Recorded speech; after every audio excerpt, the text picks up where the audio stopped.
স্বাদের রান্নায় সবাইকে আমন্ত্রণ। আশা করি সকলেই সুস্থ আছো, ভালো আছো। আজকে আমি তোমাদের সঙ্গে শেয়ার করছি আড় মাছের রসা। এই আড় মাছের রসা বানানোর জন্য প্রথমেই আড় মাছগুলোকে ভালো করে ধুয়ে একটা প্লেটের মধ্যে নিয়ে নিয়েছি। এরপর এতে দিয়ে দেবো 1 চামচ হলুদের গুঁড়ো, এরপর দিয়ে দিচ্ছি 1 চামচ পরিমাণ লবণ, এরপর দিয়ে দেবো সামান্য একটু কাঁচা সর্ষের তেল।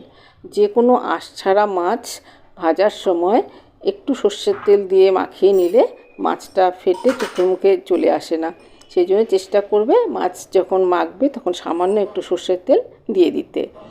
আর ভাজার সময় তেলের মধ্যে সামান্য একটু লবণ আগে দিয়ে নিতে হবে। এবার 1 চামচ মতো তেল দিয়ে দিলাম, দিয়ে মাছগুলোকে খুব ভালো করে হাত দিয়ে মেখে নেব। হাত দিয়ে মেখে মাছগুলোকে একপাশে রেখে দেব। সামান্য একটু তেল দিয়ে দিলাম। এবার মাছগুলোকে মেখে নিচ্ছি। মাছগুলোকে মেখে নিয়ে একপাশে রেখে দিতে হবে। এবার একটা মিক্সিং জারের মধ্যে নিয়ে নিচ্ছি একটা মিডিয়াম সাইজের পেঁয়াজ।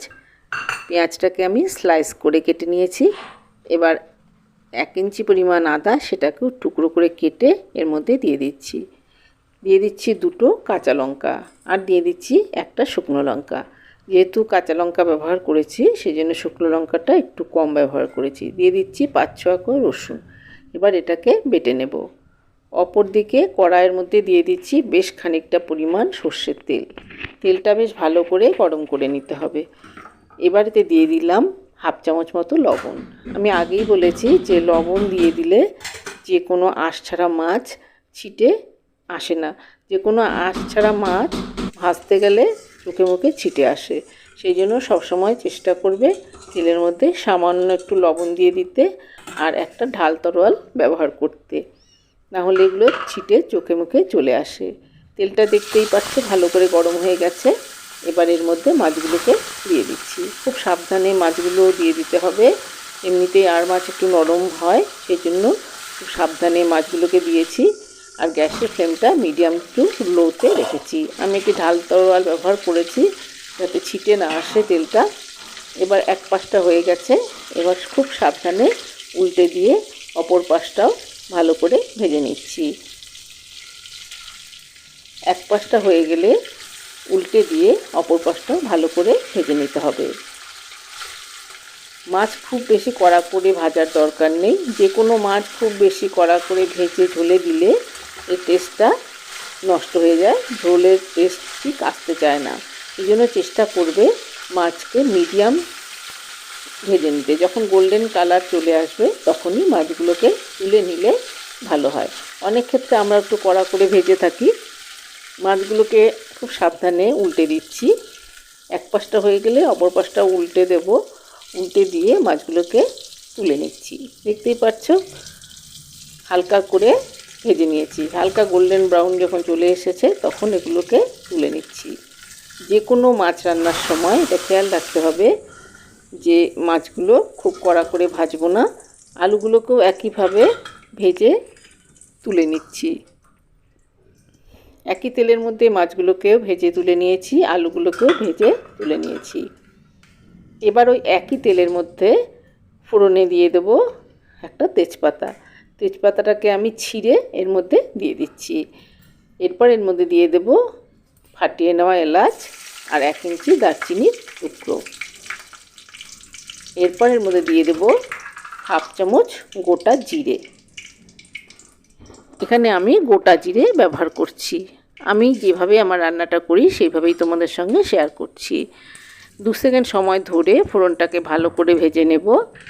ফোড়নটা থেকে যখন সুন্দর একটা গন্ধ বেরিয়ে আসবে তখন এর মধ্যে দিয়ে দেব বেটে রাখা মশলা। যেই মশলাটা আমি বেটে রেখেছিলাম, পেঁয়াজ, রসুন, আদা, কাঁচা লঙ্কা, শুকনো লঙ্কা, সেটা এর মধ্যে দিয়ে দিলাম। মশলাটা দিয়ে খুব ভালো করে এবার কষিয়ে নেব। দিয়ে দিচ্ছি 1 চামচ হলুদের গুঁড়ো। এরপর এতে দিয়ে দিচ্ছি 1 চামচ জিরে গুঁড়ো। এরপর দিয়ে দিচ্ছি 1 চামচ Kashmiri red chilli powder. Kashmiri red chilli পাউডারটা আমি এখানে কালারের জন্য ব্যবহার করেছি।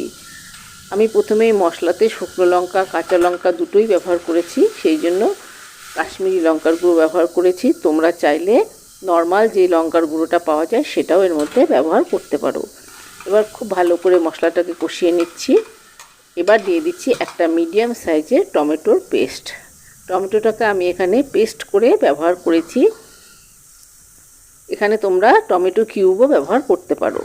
টমেটো পেস্টটা দেওয়ার সঙ্গে সঙ্গেই এর মধ্যে দিয়ে দেব সামান্য লবণ। হাফ চামচ মতো লবণ এর মধ্যে আমি দিয়ে দিলাম। টমেটো দেওয়ার পর লবণ দিলে টমেটোটা খুব তাড়াতাড়ি জল ছেড়ে দেয়, তাতে টমেটোটা কষাতে অনেক সুবিধে হয়। 1 চামচ চিনিও দিয়ে দিলাম। এবার এর মধ্যে দিয়ে দিলাম ভেজে রাখা আলুর টুকরো। ভেজে রাখা আলুর টুকরো দিয়ে মশলার সঙ্গে খুব ভালো করে কষিয়ে নিতে হবে। মশলার সঙ্গে কষাতে কষাতে দেখবে পাশ থেকে তেল বেরিয়ে আসছে, তখন বুঝে নিতে হবে মশলাটা কষানো হয়ে গেছে। এবার এর মধ্যে দিয়ে দেব 2 বাটি ঈষদুষ্ণ গরম জল। আমি সবসময় বলে থাকি রান্নায় সবসময় ঈষদুষ্ণ গরম জল ব্যবহার করবে, তাতে রান্নার স্বাদ দ্বিগুণ হয়ে যায়।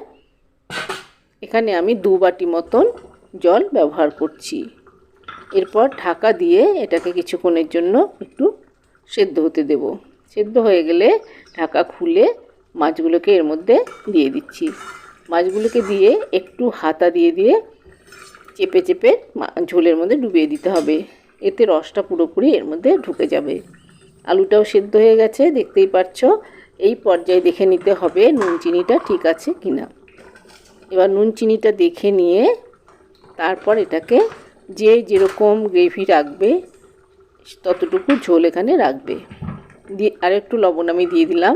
প্রথমে আমি হাফ চামচ লবণ দিয়েছিলাম, এখন আবারও হাফ চামচ লবণ এর মধ্যে দিয়ে দিলাম। সবসময় চেষ্টা করবে লবণটা বুঝে ব্যবহার করতে। একবারে বেশি লবণ দিয়ে দিলে সেটা অনেক সময় খাওয়া যায় না, সেই জন্য লবণটা একটু কম করে দেওয়ার চেষ্টা করবে। তারপর বুঝে নিয়ে আবারও একটু লবণ এর মধ্যে দিয়ে দেবে। সবশেষে দিয়ে দিলাম 1 চামচ গরম মশলার গুঁড়ো। এখানে আমি কেনা গরম মশলার গুঁড়োই ব্যবহার করেছি। আমি এখানে সানরাইজের গরম মশলাই ব্যবহার করেছি।